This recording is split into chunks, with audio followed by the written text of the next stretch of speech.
Welcome to Plastic Model Mojo, a podcast dedicated to scale modeling as well as the news and events around the hobby.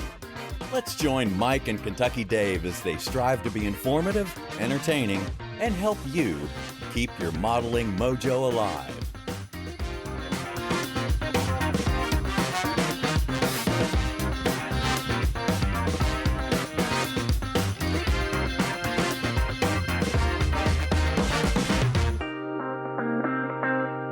We managed to get together, Kentucky Dave.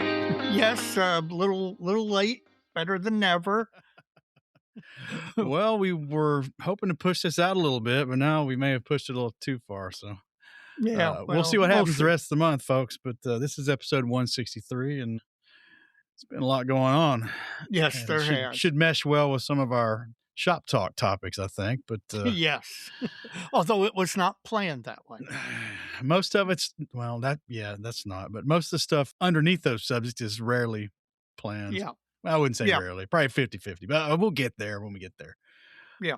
Well, all things aside, Dave, what is up in your model sphere?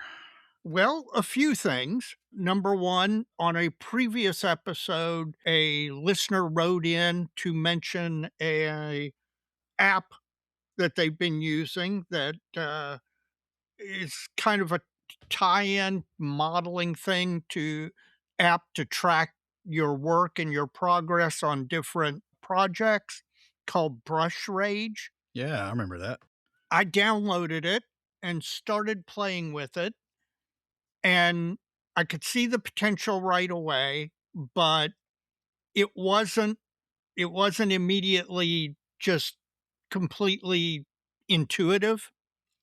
And so I went looking around for a manual or a video or something, tell me how to use this software, which I guess I'm old. And I couldn't figure out where, but I finally found in the help area of the software program, it's not exactly a tutorial, and it reads a little bit like stereo instructions, to quote Beetlejuice.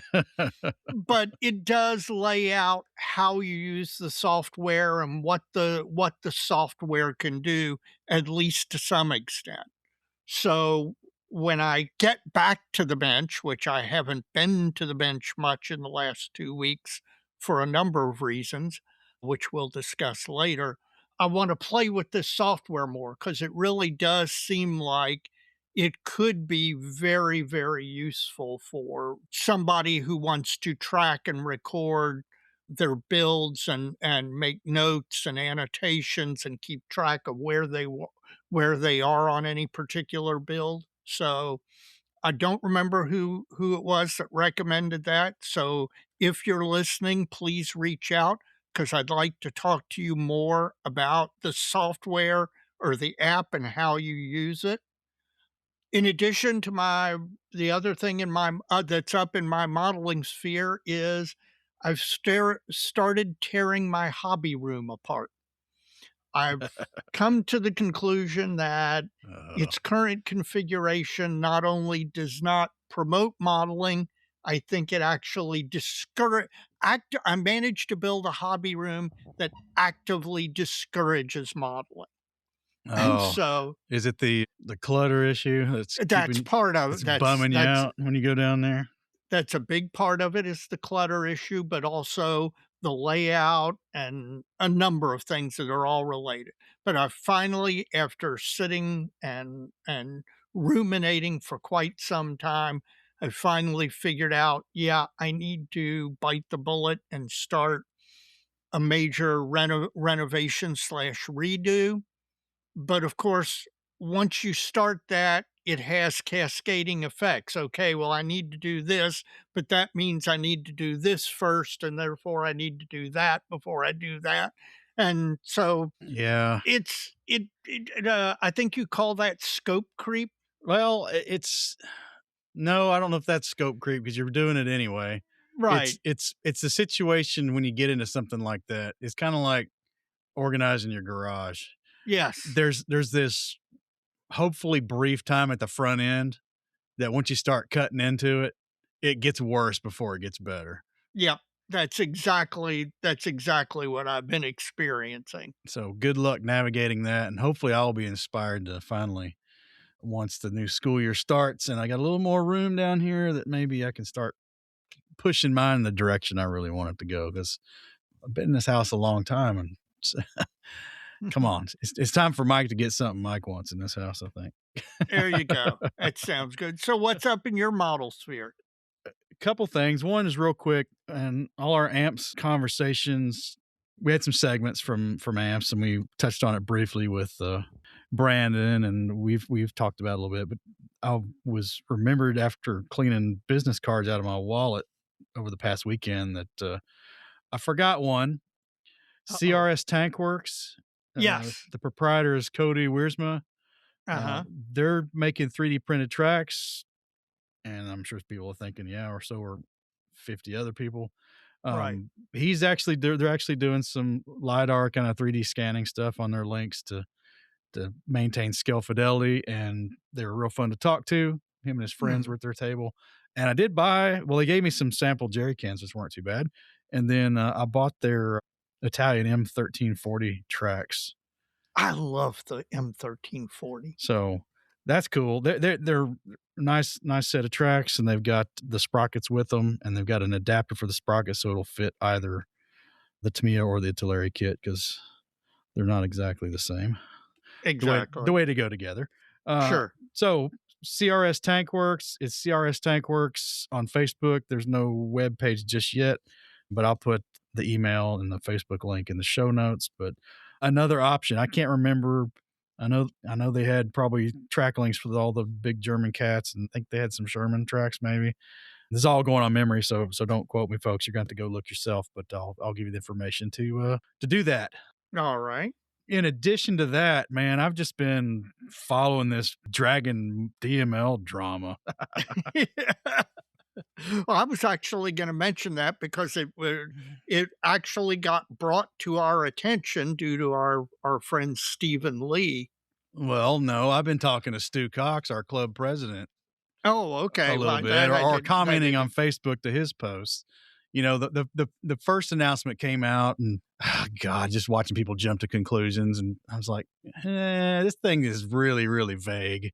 Yes, I'm not sure it what is. they're saying, but it kind of sounded to me like they were just going to start farming out work and doing contract 3D development. And then a little bit later on ScaleMates, a Dragon kit was re-released under the name Drami, DRAM Small I. small I. And at first and it still kind of had a little dragon symbolism, red, a little dragon. Right.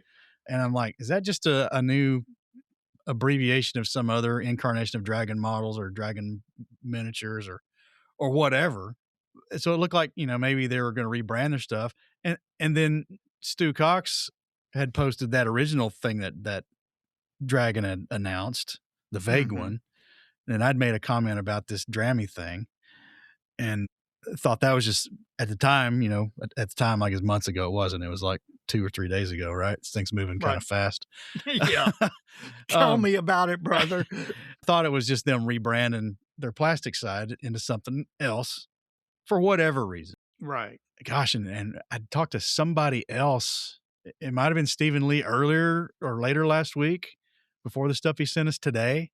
Yeah. That I think he had met the original proprietor of Dragon. He used to work in a hobby shop. Right. I think it was in Munster, Indiana, or there nearabouts where Three Floyds is. We've had that conversation with him before a long time ago, but that's neither here nor there. The point was he had his eye on it too. And he was thinking, oh, maybe, he's retiring and they're divvying up the business so the carry-ons can keep this in various components of maybe multiple ongoing concerns instead of one, something like that. Right. Who knows, right? In the meanwhile, all the Facebook's blowing up. Oh, this is the end of injection molded plastic models. They're only going to sell STL files. Oh, the Chicken Little, sky's falling, all that. Which, by the way, completely disregarding the fact that Dragon really hasn't had a real, honest to God, grassroots from the scratch kit release and flipping forever. Yeah. Right. They're basically didn't do anything for a number of years. And then they started re-releasing some of their stuff but really nothing new. So they had gone from the forefront to kind of an us two kind of position in the market. Anyway, I guess today or yesterday, well, no, let me back up. Stu Cox sent me a picture from the website. I can't remember where it was from, but the Shizuoka hobby show's going on, Right. and Dragon Models has a table there. I'm like, okay, well, now this really makes no sense because it was all Dragon Models branded, everything on the table. Right. And you can see old kits with 3D printed resin stuff on them. And, you're like, okay, and that kind of jives with what they were saying in this first vaguely worded announcement. But then I guess today or late yesterday, they came out and said that Zimi Models was now the owner of I don't know how much of it, but at least a portion of their injection mold tooling. Yeah. So now we understand Drami. It's Dragon and Zimi slammed Zimi. together. Right. So it looks like they're going to carry on with the plastic stuff, maybe. And I guess still my best guess on Dragon proper is a talent farm for other model companies, maybe. Who knows? The only thing that was amazing to me was people jumped to dove to conclusions on so little evidence. I mean, some of those people could have qualified for the Olympic triple jump. It's like nobody wants to wait and see what's going to happen. Yeah. Everybody wants to try and guess. And yeah, I mean, it's fun to talk amongst ourselves, but I mean, some people just they go so far so quick. It's like, no, whoa, wait. Let's see what happens. Okay? You could be right. Your guess could be right. My That's guess right. could be right. But we don't know. We don't Let's know. just see what happens. So I, even me kind of tapping my own brakes and just saying, it doesn't make a whole lot of sense. But even my speculation is, who knows? That's what it is. It's speculation. I'm barking out my posterior with my opinions about what this might be. But Right. But again, it's a forest and trees situation because so many things have sprung up in Dragon's essentially absence in the marketplace. Yeah. For all intents and purposes, for the last number of years that I'm not sure it matters. And then Stephen Lee from Sprue Pie with Frets sent us a message today with a really interesting point, and I hope there's going to be a piece on his blog, a write-up about his thoughts on it. But the essence is that while DML was scaled back for whatever reason, a lot of their talent went on to spawn a lot of these other companies that are out there now, or were hired into these companies after other people started them. Yep. And Dragon was kind of the first real major breakout, there in the late 80s, early 90s, after a long drought of, it was all Monogram, Revell, Heller, Airfix, Tamiya, Yeah. and Italeri. And that was pretty much it for forever. Right. And in that sense, he said, we may owe them a debt of gratitude to some extent about the talent pool they brought into the market and the leveraging of Chinese manufacturing merged with some Western marketing and just created a really big machine. And I don't know if Zimi's going to be a success or not. I know some of their kits they're probably getting from Dragon are better than the first Zimi kit I ever bought, which is that quad Bofors, which isn't bad. It just, is a little underwhelming Sure. once you got into it, but we'll see where it goes, man. That's about the longest model sphere we've ever had, but it's timely. Yeah. Well, and it will be interesting to see where it goes. I mean, Dragon had a huge impact in the day. They did. And if this new incarnation, let's call it, it's possible that it's just no big deal.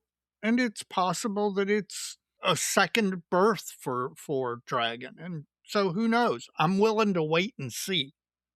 Me too. And more kits, me buying more kits is probably not a good thing, but more kits into the marketplace is not a bad thing. Never bad, or almost never bad. Oh, all right. Enough of that. So it's modeling fluid time. And if you'll allow me, I'm going to go first. Okay. My modeling fluid tonight is orange juice. Orange juice. Ba ba ba ba boom. It's good for you, kid. Okay, see, you got that joke. Nobody under 50 got that joke, but that one was for us. Can't believe I'm laughing. I'm ashamed of I myself. There's a story behind this, folks, and I'll give you a little peek behind the curtain.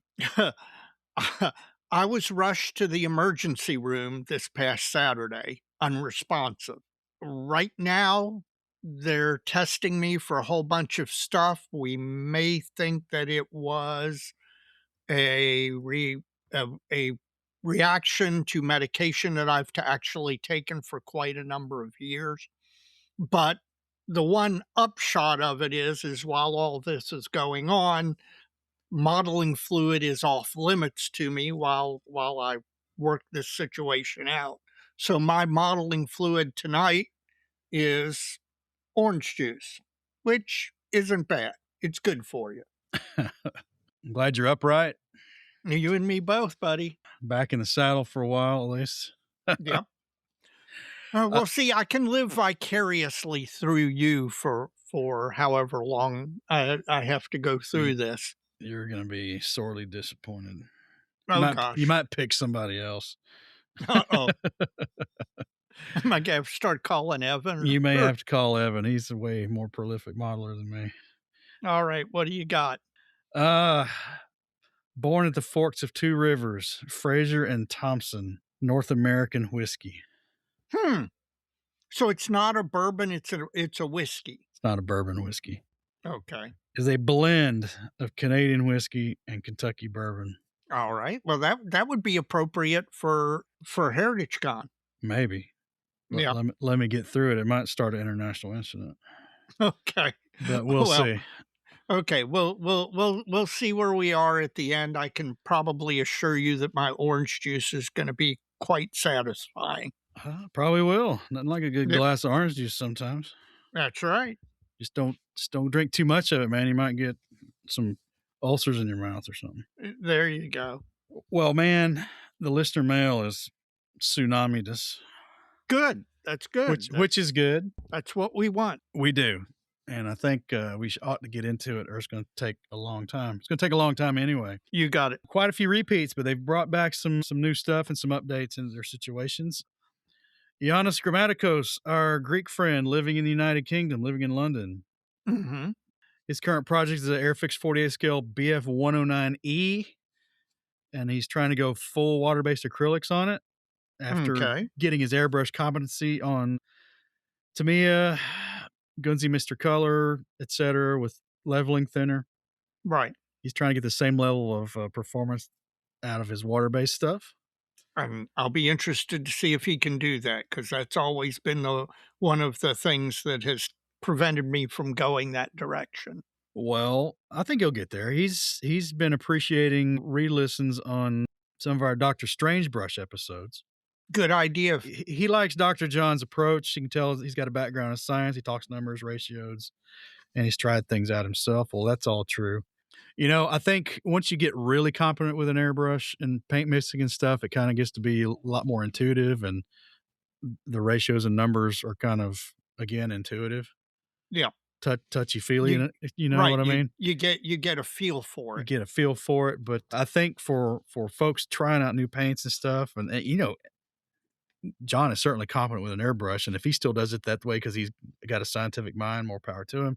But we are great to hear that Ioannis is getting value out of that, and I'll give you a little preview. I don't know exactly when it's going to be because Dr. Strangebrush has been indisposed on and off for the last several months, but I talked to him last week, in fact, because I had sent him a line of paints that somebody had posted on the dojo, a new line of water-based acrylic metallics. A new line of paint? Well, that hasn't happened in a long, long time. It's been at least an hour. Yeah, exactly. Anyway, jokes aside, who was it? It was Chris Wallace, model airplane maker. We had him on because he had done the F-104 using the Vallejo metal stuff. Yep. And was happy with that. And this user was thinking this stuff was better than that. Mm-hmm. So I sent the paints to John, Dr. Strangebrush, and once he is ready to commit to coming back on, we're going to be talking about that particular paint, and then one other kind of general line acrylic paints that's fairly new at this point. So there's going to be more content coming for at least a couple of paint lines. So, I'm uh, looking forward to having John back on. but again, I'm not sure when it will be, and Right. once I know, you folks will know because it'll be in the 12-minute model sphere the month it's going to happen. Yep. Up next, Frank the Tank Blanton out of Richmond, Virginia. Just really appreciative of all the feedback he got on his question regarding CA alternatives. Yep. And he's made some posts to the dojo, 3 in fact, about some of these. I think he's honed in on one. There was, oh gosh, what's that company in the UK that sells all the adhesives and stuff? Oh, it's Deluxe Materials. Deluxe Materials. There's a Deluxe Materials PE glue he's kind of honed in on, and hopefully he'll hear more about that, but it seems to be serving him well. But Frank, it was our pleasure to host that question. And, I won't say I'm surprised, but I was really pleased we got a bunch of responses back, and I'm glad it's helping you out and you're not having your allergic reaction to the stuff anymore. And it was good to see Frank, however briefly, at the it AMPS was. Nationals. Unfortunately, we didn't get to spend more time with him, but it was at least nice to see him. And yeah, that whole discussion really drove home the point for me, the knowledge base that we have in our community, so that when questions like that come up, you're not just going to get one or two guys chiming in, you're going to get a whole bunch of info. And so, people out there, if you have questions, feel free to tap into the knowledge base. It really, I mean, you'll be surprised what might spark a really big discussion. Up next from Folos, Greece, our other Greek listener. Well, I'm not say our other. Maybe we got more than I think, because we got one in the UK, and this one's actually in Folos, Greece. And my apologies, I must have butchered his name last time. We're just calling him Panos at this point, Gotcha. per his suggestion. There you go. Which is fine, but Panos, send me your name and last name in the Greek alphabet to me at some point, and let me play with it again, because I've really tried to learn, and I thought I had it figured out, and then I gaffed it when I was trying to actually say it on air. So Panos was talking about my work for the Artemis 2 project and our payload we had on Artemis 2, and he wants to know if we could travel to the moon and land on it and come back to Earth again, and we could take any scale model with you. What would it be? Scale, size, shape, genre. What would it be, and what would you do with it? Would you leave it there, or would you take it back? Would you release it into space?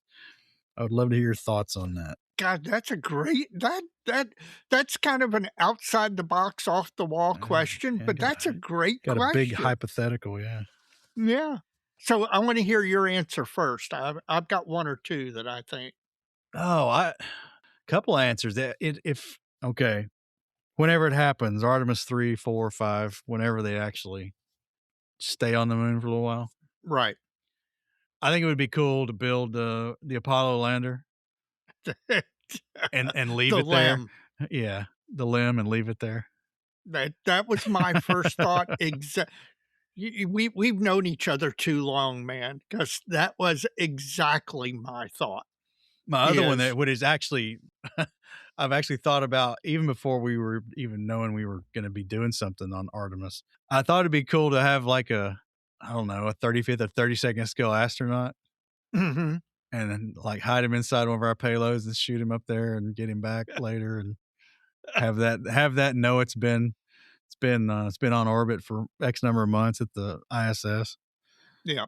That'd be cool. Probably get me fired, but It probably would, yeah, because at this point, they still gauge weight in grams at this point. The other one that I would think that came to mind after the LEM, the other one that came to mind would be one of the Space 1999 ships. yeah, Like the Eagle or one of the Space 1999 ship, just because you associate that with the moon so much. That would be kind of cool. It'd be kind of an Easter egg. it could, or you could get like an AMT Enterprise from the TV series, There you go. and then spacewalk it, and then just put it out there and take your finger and just shove it off Shove it out and let it. and let it go, man. It'll be up there forever. Yep. That's a great question. Like I said, out of the box, but Panos, great question, man. Well, Martin Pietta's written this again, Dave. All right. Quite a few topics. We're going to pare this down a little bit. On the topic of your stash and selling stuff, either duplicates or things you're not going to build, he said he started doing that initially just to sell off a couple, but man, once he started pulling stuff down, Mm-hmm.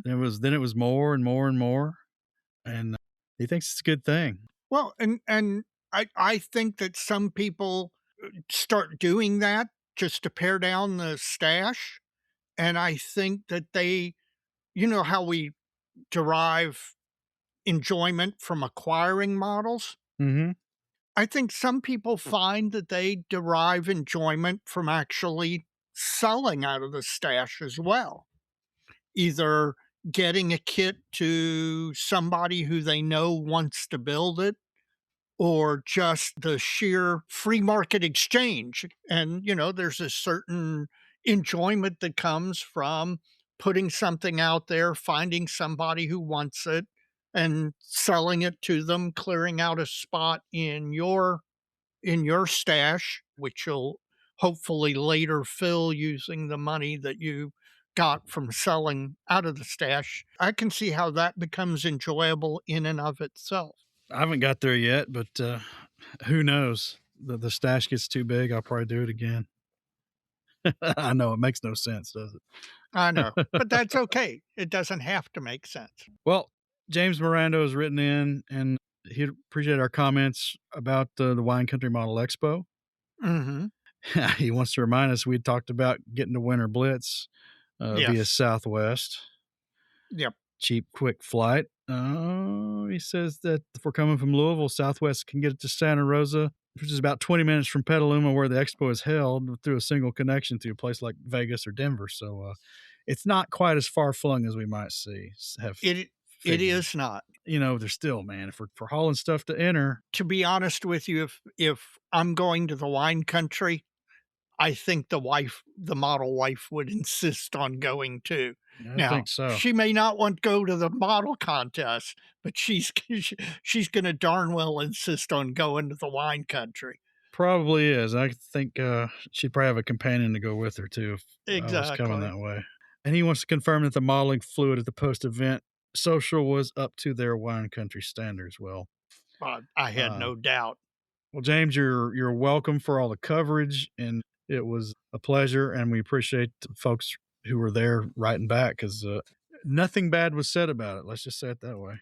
Up next, Rich Cap from Clovis, California. He's president of IPMS Fresno. Okay. Well, if he knows Dr. Paul, that's where he is, isn't it? Yep. Fresno? Think so. A few episodes back, Dave, you mentioned replacement engines from ASK or ASK. Yep. For the 72nd scale Tamiya Zeros. Yep. And he's got the bug, and he wants to know if you purchased them. I purchased 4 of them. Does it seem to fit the model? Yes, as I did a dry fit. I have not used it yet, but I did a dry fit, and it definitely seems to fit the model. And how does it look? Gorgeous. I mean, let's put it this way.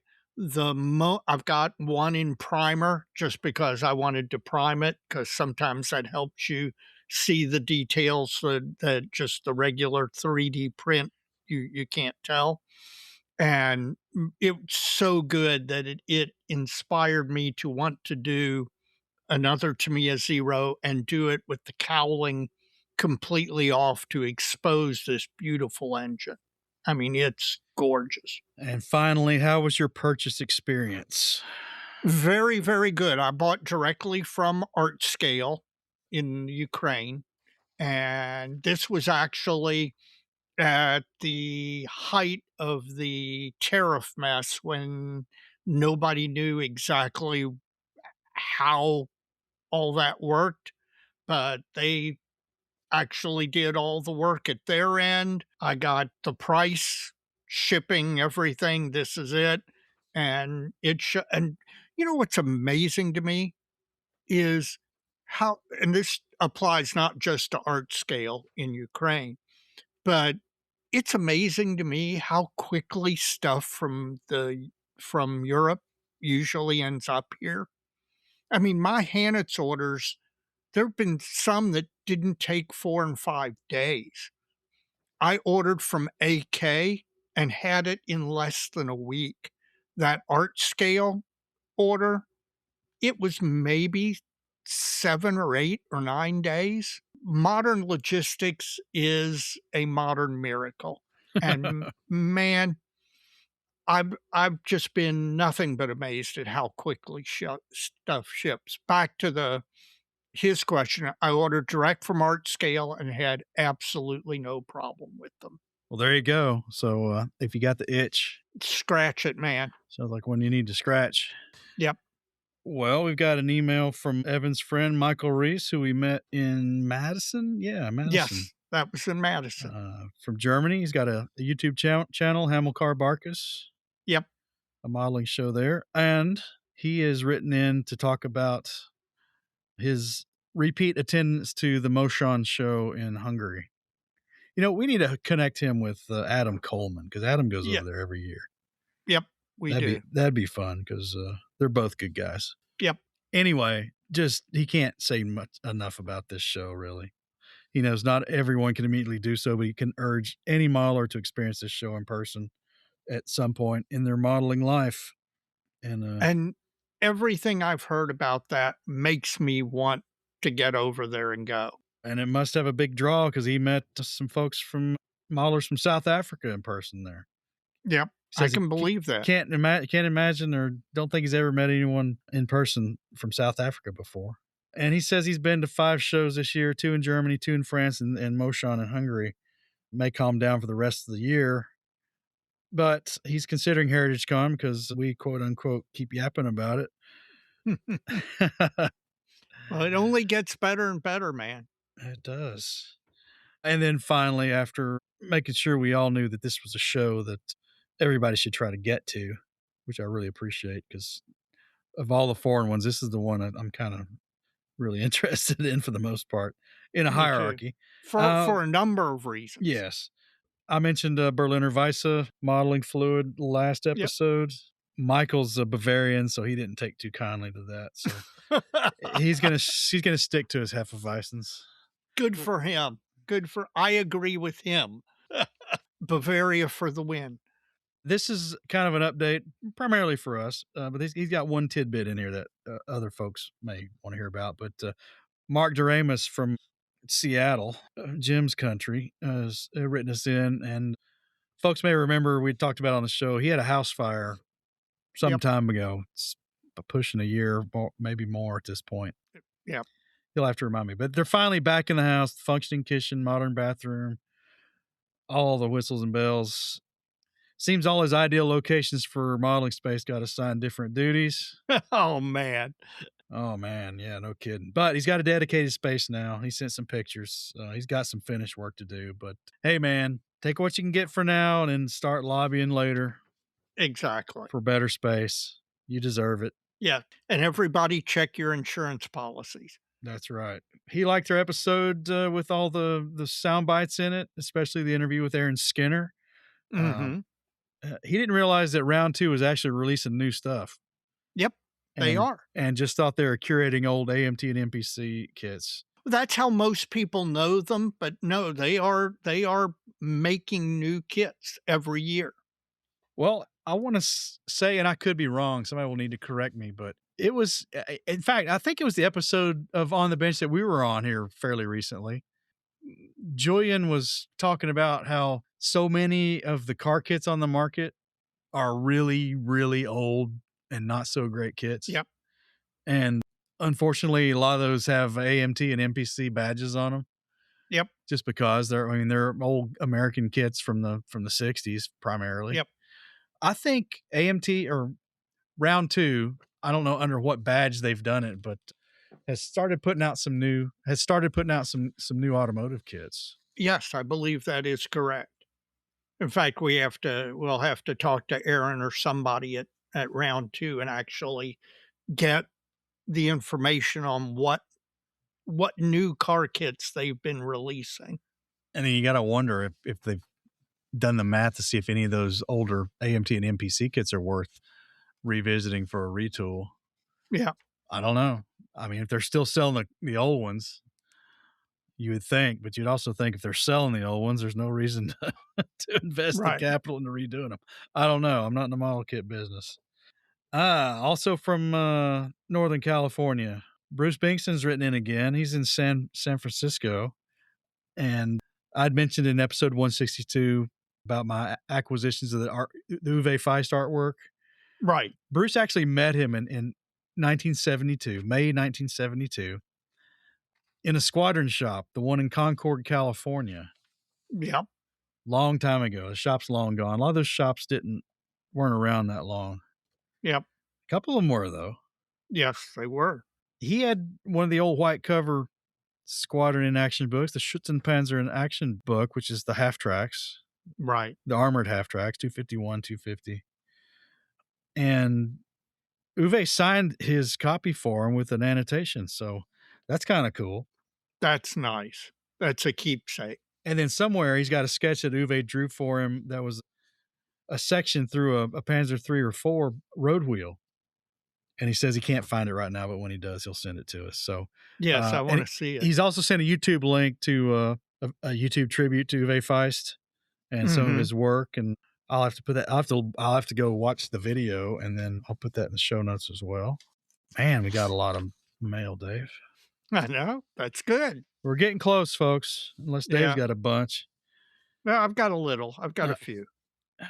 Jason Campbell from the Smoky Mountain crew down in Knoxville Mhm. wanted us to mention their show's coming up again. God, man, I know. I know. you know what makes life go too fast?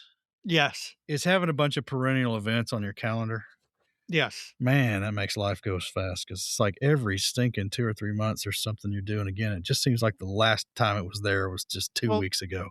in 2 weeks, we'll be at Wonderfest, which is basically halfway through the year. Oh, shut up, man. Tell me about it. 43rd annual Smoky Mountain Model Con presented by the Knoxville Scale Modelers Association. Speaking of Wonderfest, this is on the same weekend, Saturday, May 30th, 2026. So, folks, if you're down there, it's at the Knoxville Catholic High School in gymnasium. It's a real nice gymnasium. He sent me the flyer, and I will pull a better copy because I printed mine, out of the email and get that posted to the dojo. Unless, Jason, you want to go ahead and do that before I can get to it, that'd be great. I got a couple of weeks to get that figured out, folks. If you want to go to that show, Smoky Mountain Model Con, 43rd annual. This one comes to us from, we've got a username, the Rocks Rocket Guy, and it came through our feedback link on the website show notes. Thank you for using that. He says he's going to disagree with some of the advice we gave to a modeler returning to the hobby after a long break, as he went through the same process not too long ago. Well, good. I want to hear it. Well, and he makes some good points, and we'll get to the biases we might have as we go through this. He completely agrees that an Edouard kit is going to fit together extremely well compared to something from Airfix, but the cost of that kit's going to be 4 to 5 times that of the Airfix kit. That's true. That cost can factor in or can cause a new modeler paralysis and moving forward. They're not going to mess it up because they spent a bunch of money on it. Mhm. That assumes that they're interested in aircraft modeling. Mhm. I completely agree with that. And I guess we went to the top of the heap because we've been at this for a while. Mhm. And I guess it would make more sense if somebody coming new into this, a lot of those people are going to be at the front end of everything. And that would include the economic side, the cost side of this. Well, and his point is well taken. It is. If you get a modern Airfix kit, now I'm not talking out of their classic line or any of that, because that's just a recipe for heartbreak. But if you buy one of their modern kits, say their P-51 kit, their P-40 kit, their Spitfire Mark 19 kit, any of those. Now, the engineering is not as nice, maybe the engraved detail is not as nice, but when you're talking about $15, if you mess it up, you throw it out and go get another one. And that might really, for a modeler, either brand new or returning to the hobby, that might be a significant build incentive for them. Because I can see how if you get one of those really nice Edward kits and you how paralysis can hit you, because Lord knows I have that problem, and I don't even, I mean, it's I'm not brand new back to the hobby. In addition to that, he says another new tool we mentioned. Well, he thought most of them were spot on, but he thinks the airbrush is actually an exception to the must haves for a newbie. Okay, And he makes the point that using an airbrush has its own learning curve and its own set of frustrations. it Uh, does. and he would usually recommend that a new model get a couple of builds in under their belt before tackling the airbrush. He says for 72nd scale aircraft, a lot of models you can get a decent result with a brush. For larger scale stuff and even 72nd scale stuff, like Tamiya rattle cans are just fine for a new modeler Mhm. for broad coverage kind of things. Right. And If you're painting an aircraft like the Edward Hellcat, the F6F, overall glossy blue, yeah, you could do that with a rattle can quite easily. and he goes as far as say even with car bodies. Well, a lot of the stuff other than the car body can be hand painted. The interior and the engine and the stuff underneath. But the car body can even be painted with Rust-Oleum rattle cans. 'Cause back in the day, a lot of the rattle can stuff could be too hot for a lot of plastic modeling, but that's not true anymore. And I've been using rattle cans for God. When I was doing railroad cars, I was using Rust-Oleum grill black all the time. Sure, It just worked.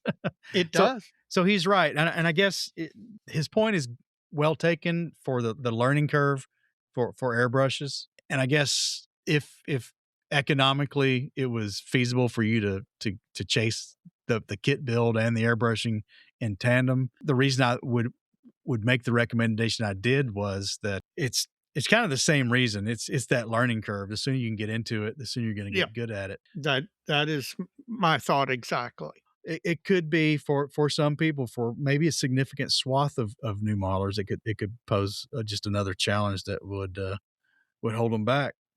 So points well taken. Thank you for the email, and I don't disagree with any of those. That's a really good point. When Mike and I express an opinion, it is just that, an opinion, and there is nothing more that we like than having somebody come back and say, "Well, wait a minute, you said this, but how about this, or did you think about that, or whatever?" Because it causes us to reflect again on what we said originally and possibly change it, possibly not, or at least expand on it. And it's always good to have another point of view. It is, and that is the end of the email side of things, Dave. All right. Well, we do have some DMs.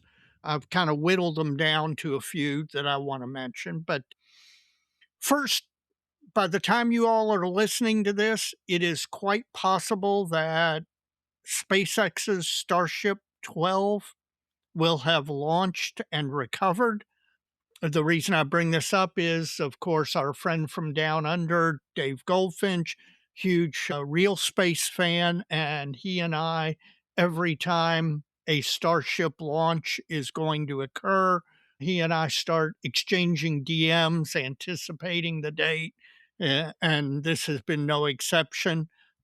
And if you haven't followed it, Dave is building, speaking of Artemis, Dave is building one of the kits out there. In fact, I think he might have both kits now of the Artemis that he is building because he's into real space.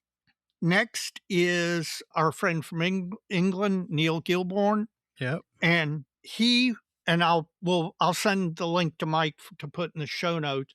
He sent a link to a memorial that's being built out in a field in somewhere in England. I'm not exactly sure where, or I don't remember off the top of my head, where they have built a full-size Lancaster replica on a pole made entirely out of wood. and it is really, really beautiful. It's artistic. It's not a actual visual representation of a Lancaster made out of wood. It is the shape and everything of the Lancaster, but the wood is visible. And it's just really, really a nice memorial. And anytime there are memorials to the folks who participated and provided us the opportunities we have, I absolutely love to see that. Listener Scott Daniel. Scott was scheduled to be in town in Louisville for a work related thing before he had to go to Cincinnati. He's the modeler you may remember who travels over to Cincinnati quite often. Yeah. And he was actually in Louisville for a day or like a day and a half for work stuff before he went to Cincinnati. We had tried to arrange to get together, lunch downtown, visit the hobby shop. Unfortunately, because of his work schedule, it didn't work out. But I want to mention it as a reminder to folks. If you're in town, if you're in Louisville, don't hesitate to reach out and DM me because there's nothing better I love than meeting listeners in person. So, if you're in town for a conference or work thing or something out, DM me. We'll see if we can get together, see if I can run you out to Scale Reproductions, our local hobby shop. And unfortunately, Scott and I weren't able to this time, but I'm hoping that in the future we'll be able to. I talked about people correcting us or giving us more information or a different point of view. Listener Ron Smith reached out because I had mentioned that cyanoacrylates, superglues, were developed as wound care treatments in Vietnam. And it turns out that's partially true. Actually, cyanoacrylate goes back to World War II, where it was developed apparently for gun sight reticles.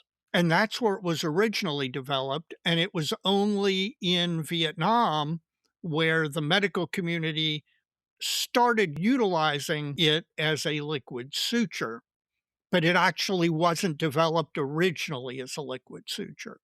So I appreciate Ron reaching out and giving me that information. Listen, I love to learn new stuff. So I love somebody to reach out and say, "Well, you said this, but actually the story is that." Now you're not going to hurt my feelings by doing that. In fact, I'm going to appreciate it even more. The next DM we've already covered, Stephen Lee reaching out talking about the Drami Yeah. thing. So I'm interested to see where that develops. But Stephen was very nice to reach out to us to bring that to our attention, and then, as you mentioned today, give us even more information about that whole thing. So, looking forward to seeing where that goes, and always good to hear from Stephen. Finally, listener Jared Strawn, Strawn, reached out to remind people that you should save your electronics and and your wires because they can be very useful for providing very, very ultra thin wires. The reason this comes up for him is he's building the Edward 48 scale Aircode DH2, which, if you've ever looked at one, it looks like a spider sneezed a spider web onto a World War II biplane or World War I biplane. So he mentioned that started to do this aircraft, and luckily he had gotten in the habit of saving electronic wire and stripping it out and stripping the wire out of it. And so he had plenty of this ultra thin wire to do his rigging. And I think that's a great little tip that most people don't think about, especially in this day and age. You have charging cords that die or we've got so much electronic stuff Yeah. now. And I'll tell you one that you wouldn't think of. You know what prox cards are? Those Yeah. little electronic ID cards? Yep. When those things die or when you have one that's no longer useful, go ahead and split it open. There's a It had RFID tag in there. and some of the finest copper wire you will ever see in your life, human hair thin, and I've actually got a couple of those, and, I mean, it's amazing. You can use that for plumbing on 72nd scale aircraft, landing gear. There's all sorts of uses for it. So, yeah, he's absolutely right, and it's a good reminder to all of us. Is that it, man? That's it, man. Well, folks, this is a long one, but there were some really, really good ones in there, and we really appreciate it every time we get an email or a DM. If you want to email the show, and we encourage you to do so, you can send us an email at plasticmodelmojo@gmail.com. Another avenue for that, there's a link in the show notes for feedback that you can send a message to us that way. And of course, you can also use the Facebook Messenger system's direct message. And Dave usually handles those, and I handle the other emails. But folks, went long with this one tonight, but there's some interesting stuff in there, and we really appreciate it. Yep, we do. We really enjoy all of this.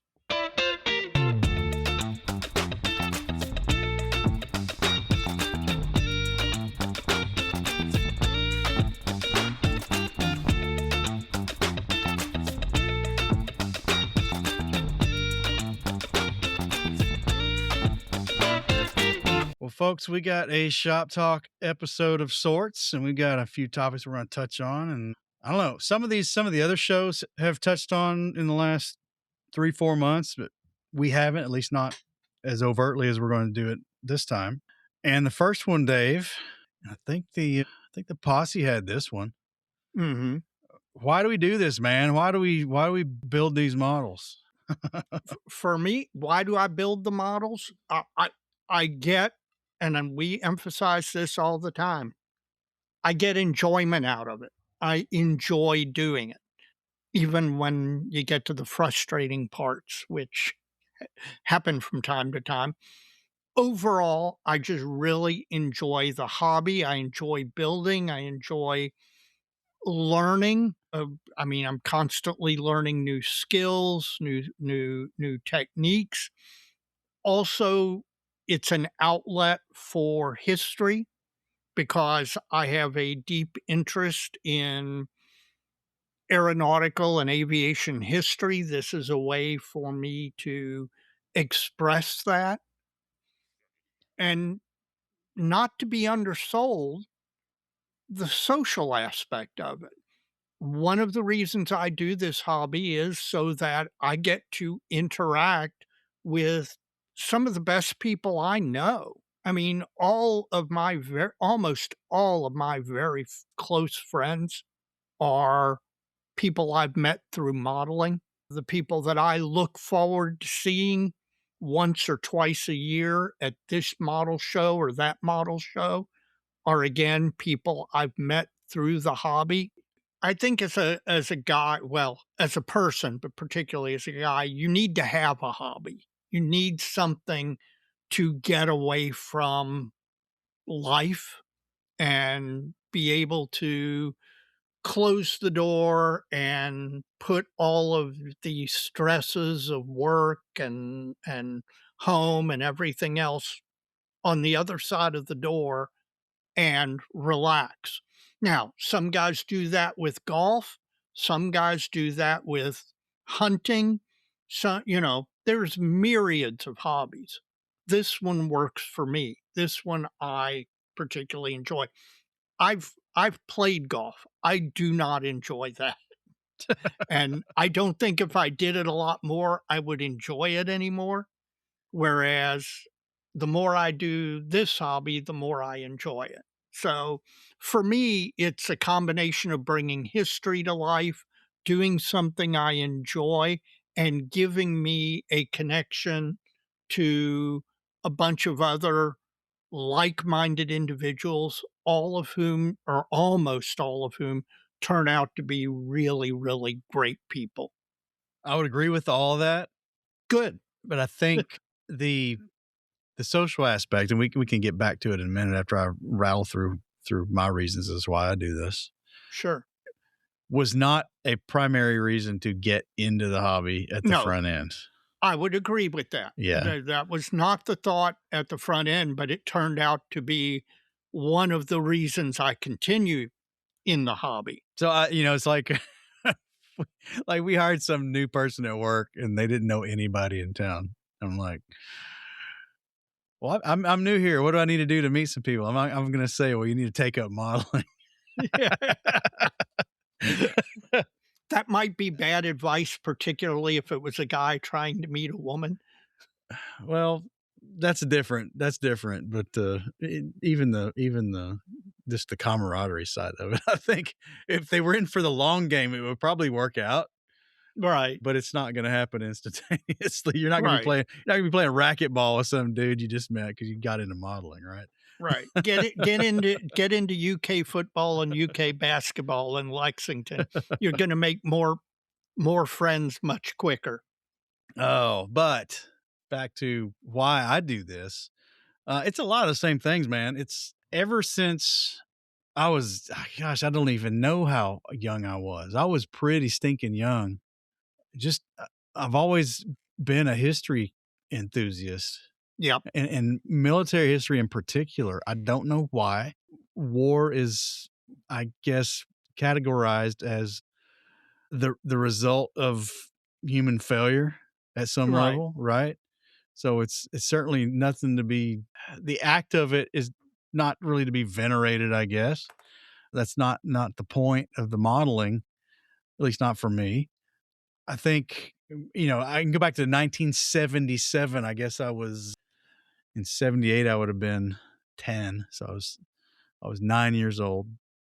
Good year. The two movies I saw in 77 were Star Wars and A Bridge Too Far. Yep. And my dad took me to an R-rated movie as a 9-year-old.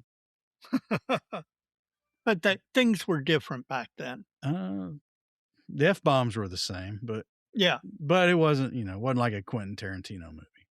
Right. Exactly. And it was, who wrote the book the movie is based on? Cornelius Ryan. Cornelius Ryan. He also did The Longest Day, right? So it's from a historical accuracy standpoint, even though the critics called it a movie too long, it follows things pretty stinking close. Yep. And not only that, but it had a collection of actors who gave really, really good performances. And a lot of them actually looked like the people they were supposed to be portraying. Yes, they did. But that's a movie thing. That's different. But anyway, I was into it then. I had every box of Airfix HO00 scale, 176 scale figures from, I had everything, Dave, from ancient Romans and Britons all the way up to their astronaut set and everything in between. Yep. The only ones that were lightly represented in what I had were the Napoleonics, because a lot of those sets when I was getting into it were really hard to find because they weren't in production anymore. But most of them were World War II, and I had all that stuff. And I used to set up these epic battles on the billiard table we had. My dad had a full-size billiard table from a pool hall that was going out in my hometown. They bought it and they moved it in, and we cut a piece of plywood into 4 2x4 foot sections that I put grass on, that when I wanted to do my stuff, we could go get them and set them and cover the pool table up with these things so I wouldn't damage the felt on the pool table. So you and I apparently live the same life, because that's exactly what we did, except it wasn't a pool table, it was a ping pong table. But same thing. So you had more space than I did. Yeah. It was wider, might have been shorter. But anyway, that's kind of the way I got into all this. And it's just this tangible connection to history, because with the internet and stuff, visually anyway, museum access is a lot easier. You can see a lot of stuff out there from all over the world at a click of a button. But when I was a kid in the 70s and then got into quote unquote more serious modeling in the 80s, there was no internet. Right. You had to make a conscious decision to go visit a museum and plan a whole trip around that, because you got to drive Well, to it. our early trips to amps, Yeah. one of well, besides the show, one of the major reasons you and I went to amps was that ability to go to Aberdeen Mm-hmm. and go visit the actual physical items, and that you wouldn't see anywhere else in the world, or anywhere else that you and I would have had access to. True. So the tangible link and the learning and the study and the history part of it's one angle. The other side is just the tactile creativity part of it. Always enjoyed the problem solving and it's my vocation, but there's an Right. engineering aspect to it as well. That's just so much fun. It's so relaxing, and even if I sit at something and stare at it for 3 hours and ponder it while I'm trying to go to sleep at night to get to a solution to a problem. You figure it out, and then the next day you go down there and you actually do it and it works. And it's just a great sense of satisfaction. And Yeah. then on the rare occasion I actually finish one, that's kind of cool too. I'm not gonna deny that I don't like finishing a model. And I don't want to overemphasize that and use the journey as a cop out to never finish one, because I do like to finish them. I'm slow, and I got my own way of doing it, and I enjoy it every step of the way, because it's a very targeted avenue of escapism for me that scratches the itch of the historical component of it and the actual craftsmanship part of it. That's why I do it, because and ultimately it all distills down to relaxation and escapism. It Yep. really does. Yep. I agree. Anything else on that? No, that's That's why it. that's why we do it, and we've talked a little bit about that in the past. But sounds good to me, man. Me too.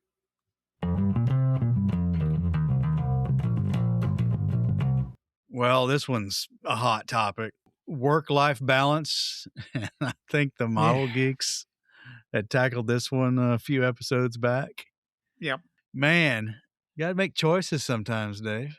Yes. Yes. And So- unfortunately, lately for me, for a number of reasons, the hobby has had to take the back seat between situations at work, needing to get done at home what needs to get done, and then throw on top of that an unexpected health crisis. I feel bad that I can't get down to the bench more than I have been, because again, I get real enjoyment out of coming down here, sitting down, and just losing myself in modeling for an hour or so. But sometimes work and life take over, and you can moan about that and complain about it. It's not going to change it. You just have to accept, okay, my modeling, my hobby is going to ebb and flow as life otherwise does. And I accept that as part of the bargain to get to do it when life allows it. And you don't want your family resenting it if you try and put your hobby before your household and home obligations. And obviously, your employer is not going to tolerate you putting, although you have a nice setup where you kind of have two blended, at least in some respects. But yeah, your employer's not going to tolerate you saying, "Oh, I didn't get that done because I was doing something in my hobby." So, unlike many of us, Mr. Budzig, Mr. Husted, and all, who are all retired and don't have that problem, we do, and you just have to accept it and put it in its proper place.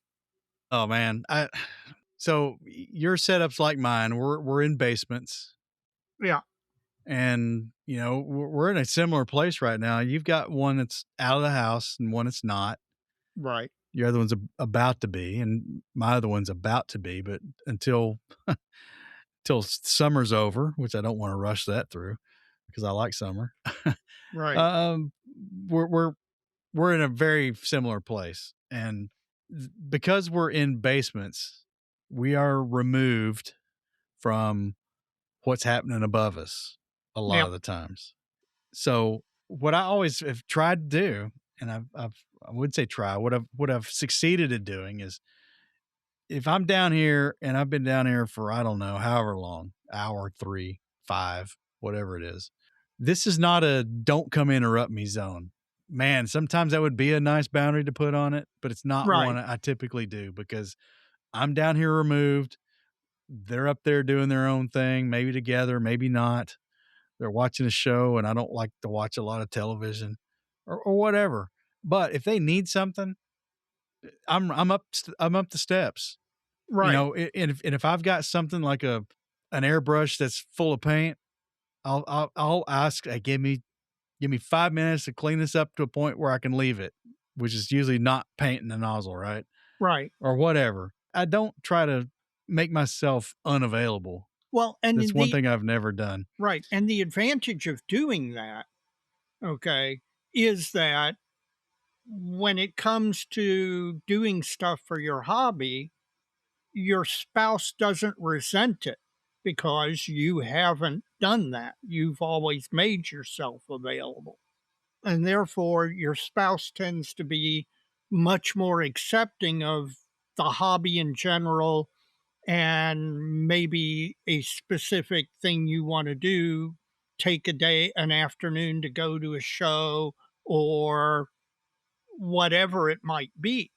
And as I point out to my wife regularly, and she acknowledges, this hobby is one where she knows exactly where I am. And if she needs me, all she has to do is come down, knock on the door to the hobby room, and I'll go up and kill that spider or move that box or whatever it is that needs to be done. And you don't want your hobby to breed resentment in your family. Yeah, and it's it's really not a hard thing to do, No, it honestly. really is not. It just takes some just God, what would you call it? Tact. T- tact. I don't know if I call it tact. Just some mindfulness about what's going on in your house Yep. and what's important and what's not, and what's important and what's not is not going to be the same for everybody in the house. Right. So that's where you got to kind of be a little bit flexible, I think. But again, I'm in the basement. I'm removed, but if I'm needed, just got to come to the top of the stairs and say, "Hey, can you come do this?" Yep. And I'm typically I'm gonna do it. And it may be a, "Hey, give me 5-10 minutes, and I'll be right up." I'm at a bad point to stop. Right. But I'm not blowing off anybody because I'm down here surfing the internet. Exactly. So, and then we bring up the travel. We do quite a bit together, and I don't know. It's early on when I was young. It seemed to make the most sense to me anyway to try to accommodate my wife and travel together. Hmm. But at this point in my life, it's like she's not. There's nothing. Where would we go? Madison. She doesn't want to go to Madison, Wisconsin. And I thought Right. it's a bad place, but she's got her list of, she's got her punch list. And some of her punch list is places I want to go, and some of it's not. Right. And a lot of these not places, she's going with one of her good girlfriends, and they're Yep. going and doing stuff. And man, I don't say no to any of that. Not that I don't even want to say no to it Right. because we've been to amps, we're going to go to the national convention. I mean, Lord willing, we're going to go. I'm going to show up and we're going to go to The Wonderfest. fest. Yep. And then we're already planning out in advance for the Eagle Quest show down in Chattanooga with Chattanooga Model Con next April. So, Yep. I'm driving that stake in the ground now. So that means other stuff around that, I'm going to have to be flexible to that, and I'm going to have to be agreeable when I need to Right. be agreeable. So it's all give and take. And, that's, we've talked a lot about spousal stuff. Work's work. I mean, if you're employed, Right. you're obligated to X number of hours. For the hobby, I've not really tried to push any boundaries with work. That's just seems like a bad idea. Exactly. For me, like you said, I can bring a lot of my hobby into my work. I know you don't quite have that Yeah. advantage, but that's kind of cool for me. But it makes my working more enjoyable. Work's work, and my current employment, I can say that I have willfully and graciously worked more weekends in the 5 years I've been there than anywhere else I've ever worked. And that's more of a testament to my work environment Yeah. and the good spot I'm in.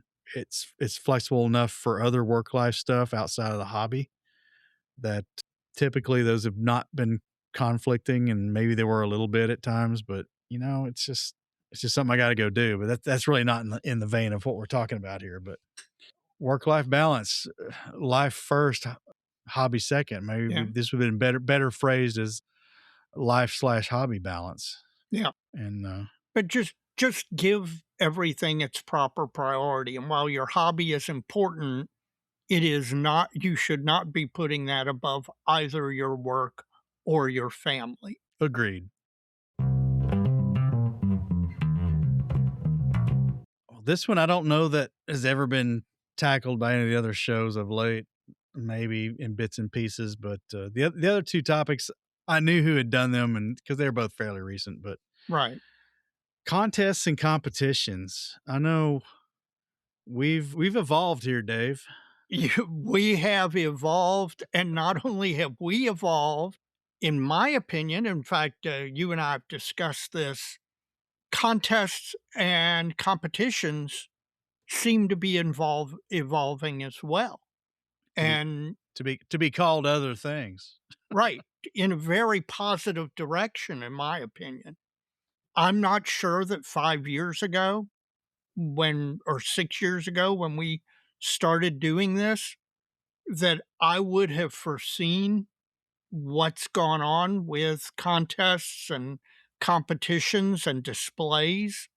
I don't think I would have predicted that. I think I would have predicted things to continue on the status quo as they've been all this time. But you and I have really seen some some major changes that we have taken note of and really tried to kind of bring attention to Yeah, and query the listeners to say, what do you like about this? What do you like about that? Do you think what these guys are doing is a good idea? Do you think that this needs to change or that doesn't? I've got to say, as you and I are big fans of going to contests, competitions, and displays for the social aspect, and that brings so much more to the hobby. I've got to say that I am just really, really encouraged by the evolution that's taking place. and in evolution, you mean what? I mean, contests used to be very generic, all the same, very cookie cutter. A IPMS 1, 2, 3 contest with a show, with vendors, and maybe a concession stand. If not that, then you had to go out to eat. They were all the same. And what we have seen, particularly over the past, I would guess about 3 years, I'm not sure where you would put it, but within the last 3 years, we have seen things develop like what's going on at Wine Country or what's going on at Rocky Mountain, or we've gone back to MMSI and gotten, even though that's been going on a long time, we're re-exposing ourselves to that. And then shows like NordicCon, who did the thing where you could display with the competition. I mean, just all sorts of these variations. Seminars are making a comeback. As you know, I'm a huge fan of seminars at shows. and seminars seem to, for the longest time, have been dead and gone. Yeah. And now they're coming back. And so I'm just really thrilled with the developments that we see occurring. I don't know about you, but I'm I'm really, really positive about the trajectory that's taking place in model, what, for want of a better term, modeling get-togethers. Yeah, it's certainly becoming, and I tease you a lot to kind of change the vernacular of contests to Right. shows, Shows. because the show is a lot more open to what that could mean. It could be a contest or it could not be a Right. contest. It could be a gold, silver, bronze. It could be an exhibition style, whatever. Right. It could Um, be a display and a contest. and I don't know if it's age or just the adapting to the current landscape of all of this, but man, I'm getting really good at, as far as the competition part of this, of just not caring, man. Karen, I you and me both. I I'm I think I'm like a ninja of not caring. yeah, well, I really is like, whatever, man. What are we doing here? Who's gonna be there? What can we do while we're there? Just all this other stuff for me is just way more important. And if there is a contest, and when I say contest, you mean I guess I mean anything. anything, or maybe I mean 1, 2, 3, or I don't know. If there's a competitive component to this, for me, that is the least important part of the Yeah. entire thing. This is something that okay, and my question to you, do you think you've just aged out of competing? You did it for any number of years, you did very well when you did it. Do you think that after a certain point, you're just, "Okay, not particularly interested in the quote unquote competition portion of going to a show?" It's an interesting question because if I think about when I've talked about the kind of my dead time Yep, for a while there. I wasn't doing much. It's kind of armchair modeling. yep, After it was after the kind of shift in the basically it was the weathering techniques and the realism that folks were bringing to models versus the classic kind of Shep Payne, Francois Verlinen way of doing stuff, which was what I was. That was the school I came from, if you want to put it that way. right, That had kind of run its course, and I'd done really well, particularly at amps, and I never won the whole enchilada. I got close, but I'm not an mhm, amps master. right, When I was playing that game, I would have liked to have been one. Now I can say, if it happened, it happened. I'd be glad it happened. But is it something I'm actively pursuing at this point? No, it's not. Not even, doesn't even cross my mind when I'm working on a model. right, So have I aged out? I guess I went into that time of not doing much, but because I never won the whole thing, I can't really say I aged out. Because if I aged out, I would think I'd done everything I wanted to do, and then it was just didn't, the meaning was a lot less after that, right? mhm, So I don't know if I've aged out of it. I think in the time that the hobby's changed in front of me, I've just taken a different perspective on the whole thing, and I've learned to enjoy different aspects of the hobby.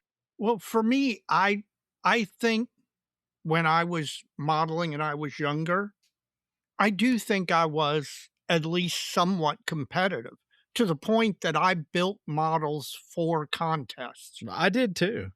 I don't ever build models for contests, ever. I mean, I have not in years, and I by aging out, I mean, I think at least some people, and this is my experience, so your mileage may vary, and yes, I wanna hear from all of you.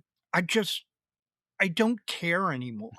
It just, I mean, at some point, I mean, I used to when I went to a contest, I went and entered a model, I wanted to win.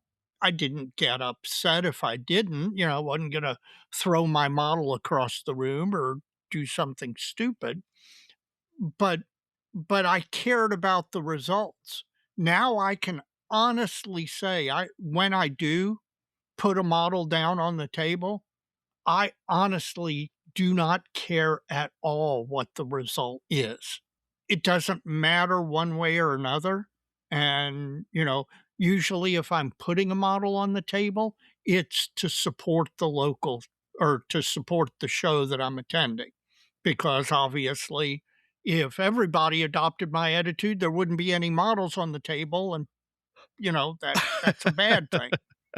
So I do believe in entering to put to make a show good, to have a lot of models because I come there to see other people's models. So it's only fair that they come and see mine. But for the actual competitive portion, I've lost my taste for it. Yeah, that was good. Yeah. I don't know what else to say. I'm a ninja at not caring. Yep. But what I will say though is what you say about the fairness of them being able to see yours if you're going to go Yeah. see theirs. Man, does that not just play right into this exhibition format kind of thing?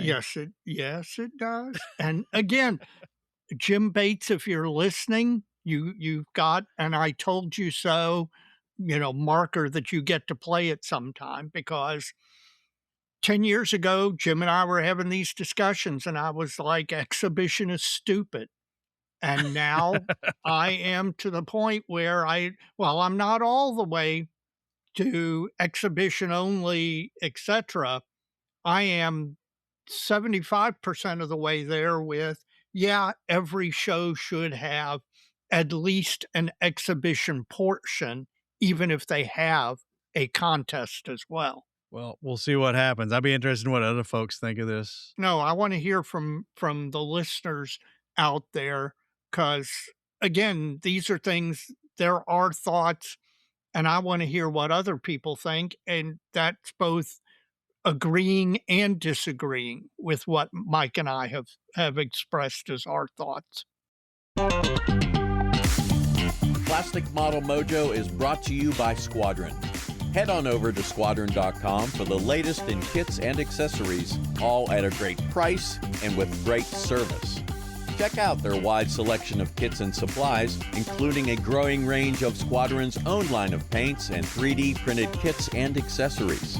Mark your calendar for April 2nd through April 4th, 2027, and join Squadron and the Chattanooga Scale Modelers at the Chattanooga ModelCon Eagle Quest 2027. Squadron, adding to the stash since 1968. Where we've gone long before, folks, is going to be made up by brevity in the Yes. Benchtop halftime report. Yes, it is. Unless I ask Dave, what have you not done in the last since the last That's right. episode? That list might be fairly long. Yes. Hopefully, you've got something to tell the listeners that you've actually accomplished. And I wish I did. Honest to God, I wish. Well, actually, that's not true. I did get a little bit of progress on the F6F, but it was very, very small, and a little bit of progress on the T33, but again, very small. Just talking work-life balance, the last 2 weeks has been because of the fact that it's May and people take vacations. Our office has been short-staffed. We've been one attorney down, sometimes two attorneys down for several days in a row in a rolling manner. So we were constantly down. And so work has been nonstop from 8 to 5 and beyond. I mean, one of the nice things about my current job is I rarely end up doing weekends or working late, unlike you. But the past 2 weeks, I've encountered that stuff. In addition, spring is here, pool is open. That means that I have obligations to get things all ship shape. And those have to take priority, which means most of my Saturdays and most of my Sundays for the past 2 weeks have been occupied with doing yard work all day. And then you and I have commiserated over text a couple of times. You come in at the end of the day, and of course, the sun is up later. So you're out there later doing the work. You just have zero energy to hit the bench. So, other than starting to tear my hobby room apart and doing very, very little in the way of advancing any of my projects, Yeah. yeah, this is a disappointing benchtop halftime report. I apologize to the listeners, and I will make an extra effort to have a really good and full benchtop halftime report for next time. Well, that's a twist of screws, man. Yeah. I can't say I've done a lot more. I think the last episode I'd primed the KV85. Yeah. I think that's true. Yes. I have gone back and sanded all the specks and fibers and just goobers out of it. Hmm. It's ready to hit it again. So it's been sitting under plastic sandwich bags now for a couple, 3 weeks, maybe. Don't you have one of those cake things that see, I use one of those cake things. Those are great. Well, the hull's like on a fixture I've got, so it's Oh, that's I don't want right. to take it off. So it's got a gallon freezer bag pulled over it, and then so do all the road wheels on skewers and the turrets in the display case hiding out in there. So it's all good. Nothing's getting dusty. Yeah.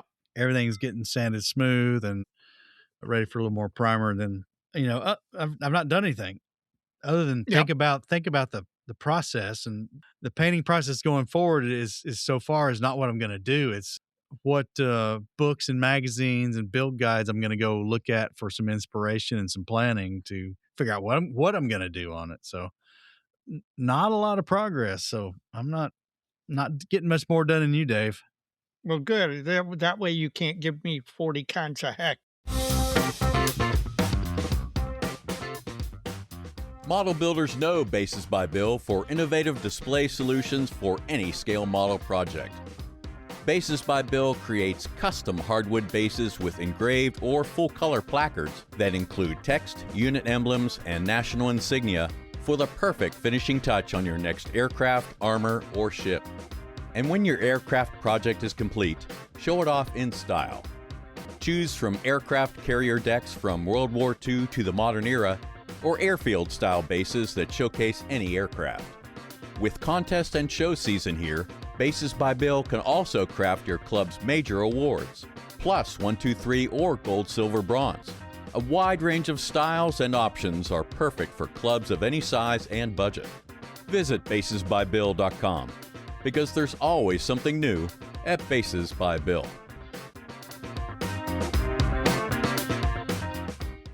Mike, the hobby is in full swing. The new announcements. Shinizuka just wrapped up this past week. We got to see one or two things announced there. So, have you noticed anything that you're particularly interested or particularly puzzled by in the new announcements? Yes, I've got a few faves here, a couple. Okay. Anyway, and a yawn. Where are we starting? A fave? Just start with the fave. The modeling gods are shining on me, Dave. Yeah, I know exactly what you're going to mention. There's a 3D creator under the brand name of Aspenschutz. I've actually conversed with him via email. Yes, I knew you had. Anyway, Aspenschutz has released a couple of T-26 turrets, a Model 38, which is a version that Hobby Boss has done, but man, this guy's design is way better than what's in that kit. So it's going to come down to the printer. And just recently, he told me he has finished up his Model 39 turret, which is the one I'm really hot for. So that model is all available on Cults 3D now. So I've also got that one in my cart. I'm going to pay for that one tomorrow. Aspenschutz has told me they're also doing a sloped armored hull package to convert the Hobby Boss kit. So I'm going to get my Model 39, Dave. Well, and you said you reached out and talked to the guy.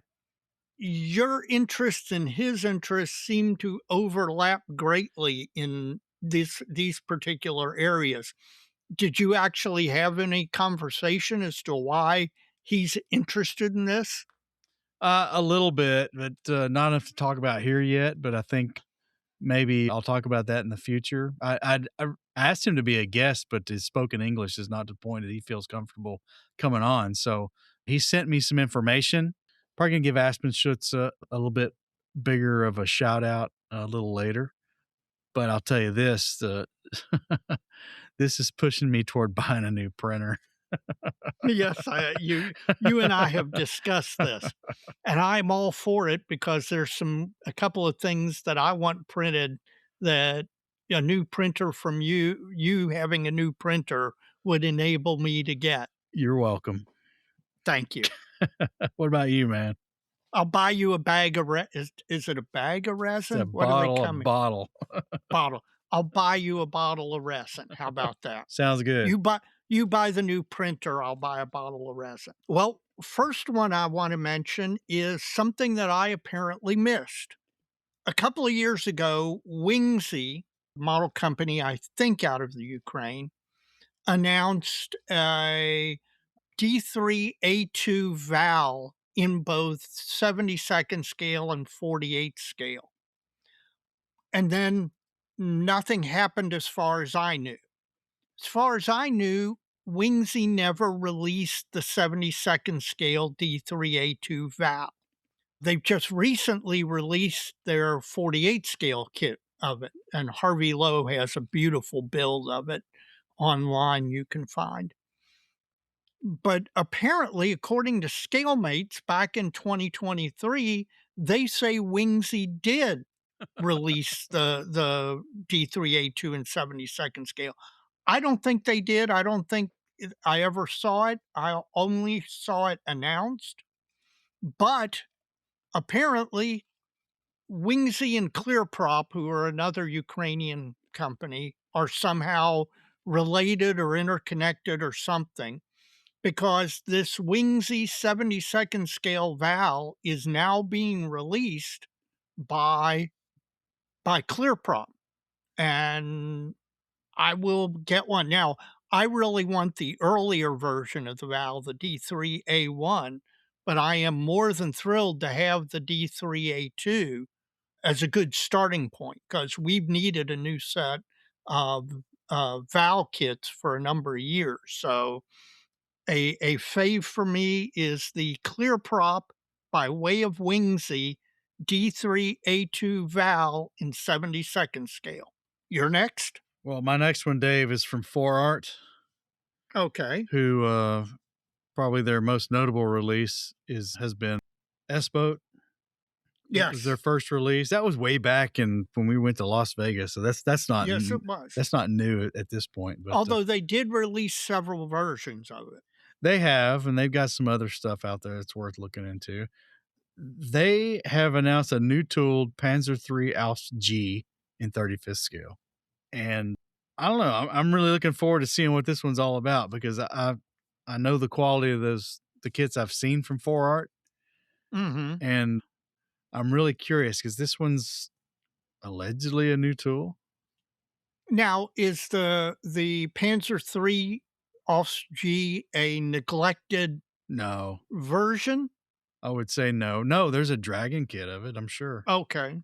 Uh, Well, but if it's a really old Dragon kit, you might say, yeah, it's neglected if no one else has done one. but it's, another company, outside of Dragon doing some 35th scale stuff that's not a Tiger tank. So really curious how this one's going to be. And if it's any good at all, I'll probably get this one. No, that's good news. That's good news. Stimulate the economy. What do you got next? Next, our friends at Fine Molds announced at Shinazuka. They had actually announced it a couple of weeks before, kind of as a preview. They're completing their F4 series by doing the F4G Wild Weasel, which was the electronic warfare version of the F4. And really, to round out the whole series, this one was the one that you would expect. And so they finally announced it. It makes a really nice pairing with the F-104 that they've just brought out within the last 6 months. So fine molds, who in a lot of ways have been more known for their World War II stuff and before, are now really seeming to lean into 72nd scale, more modern aircraft. And I'm here for it because, again, they did an F4 series. We needed a new F4 series. They are doing an F-104 series. We need a new F-104 series. I'm all for this, and I can't wait to see what they do next. Well, unfortunately, my next one's a yawn. Okay. And if this was English, it would be Steve's models. Okay. But it's Austrian, so I think it's Stevis models. I think it's a surname. It's not a first name. Gotcha. Two things. They've released a pair of dogs. Okay. Oh, no, I know what you're thinking. In the act of my making little dogs. Yes. So the hobby sure needed that. Really. You know, you just kind of wonder. It's like, That'll fill up this blank space in your diorama. and I guarantee you somebody will think that's a good idea and will put it on a diorama that we will see in the next 12 months. Well, they've got two other releases that, man, they are 16th scale figures. Mhm. One is a quote unquote Tiger Commander, and the other is a quote unquote Tiger tank loader with found gun, meaning he's got a small arm. Right. These look like AI prompted figures. Yep. The uniform details are completely bogus for anybody with even a cursory knowledge of World War II German armored crewman uniforms.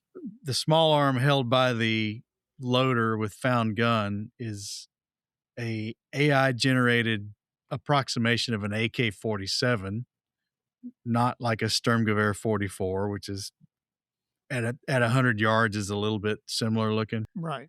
And these guys are wearing web gear and pouches and equipment that is completely made up by the AI. And see, I think we're going to see more and more of this. Okay. For all the, we've spent the last month and a half talking about the ability to generate figures and good figures with AI prompts, etc. And I think this is the downside of that, which is you're going to get a ton of slop. People who are just making something quick and dirty, particularly to sell, and they don't really care, and Or they don't think know. or they don't know. I mean, it helps to have a little bit of foreknowledge about what you're trying to design before you try to go Right. and design it, right? Right. Or they think that, they don't care and people don't care.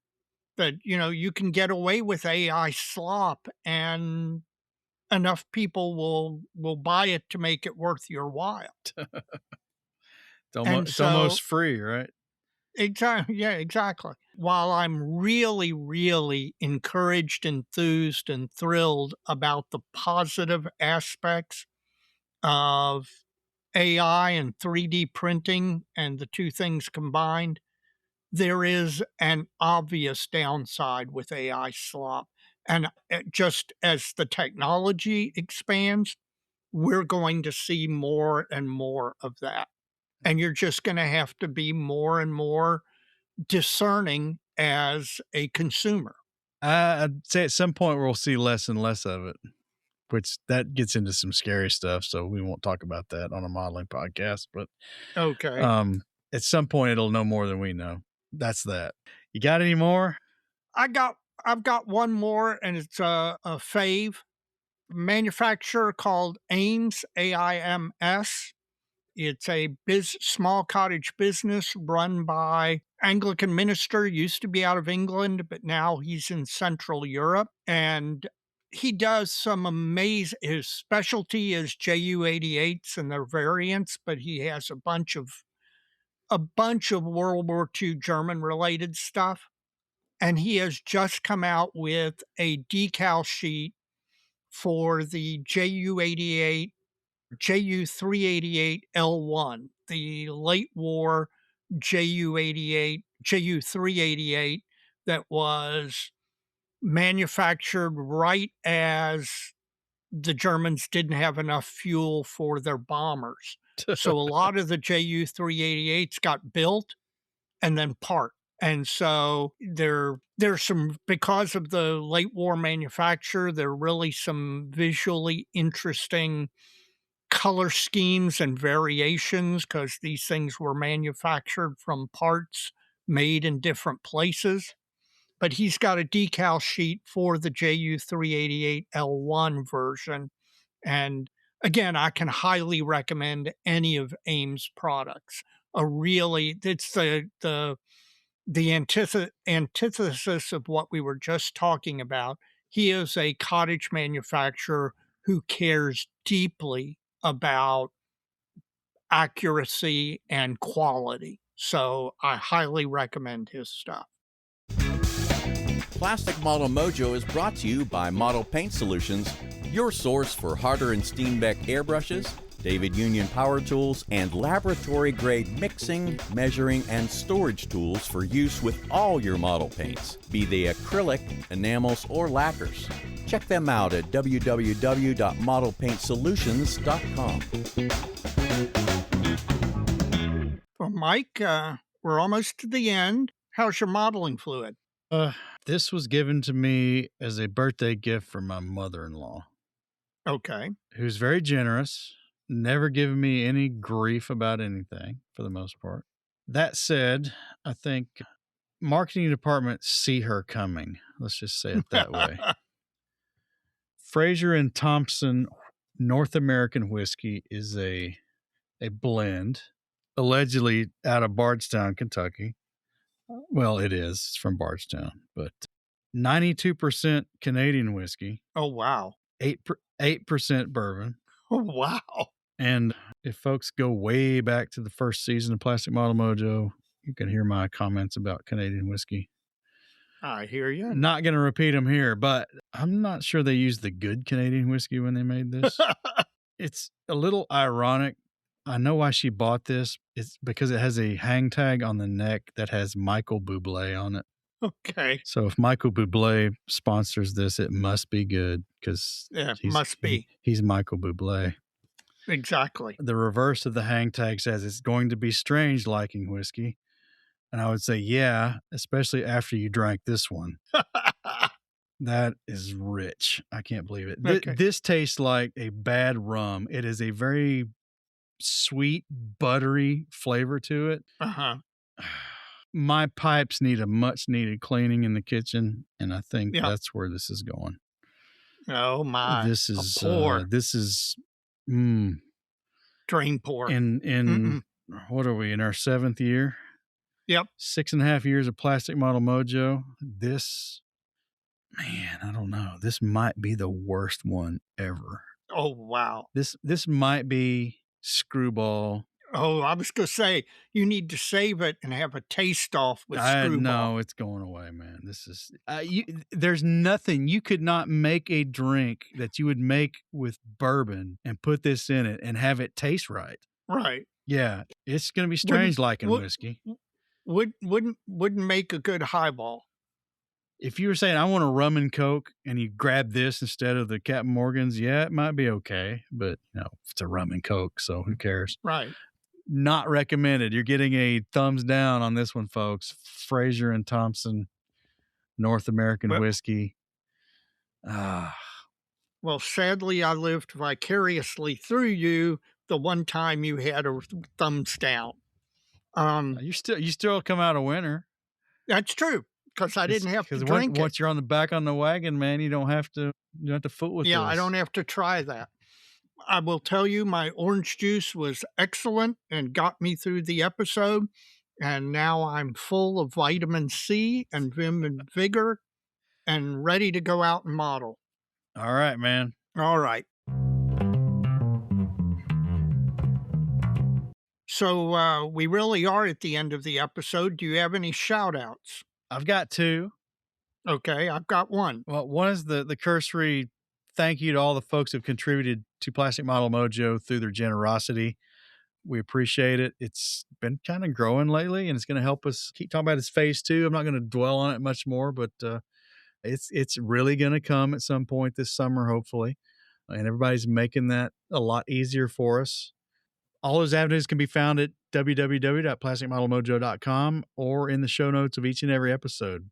Folks, it's really humbling, and we really appreciate it. And we thank everyone who's been giving us some support. I would like to thank the fine people at Baptist East Hospital and my physician, Dr. Marquez, who I got to see today.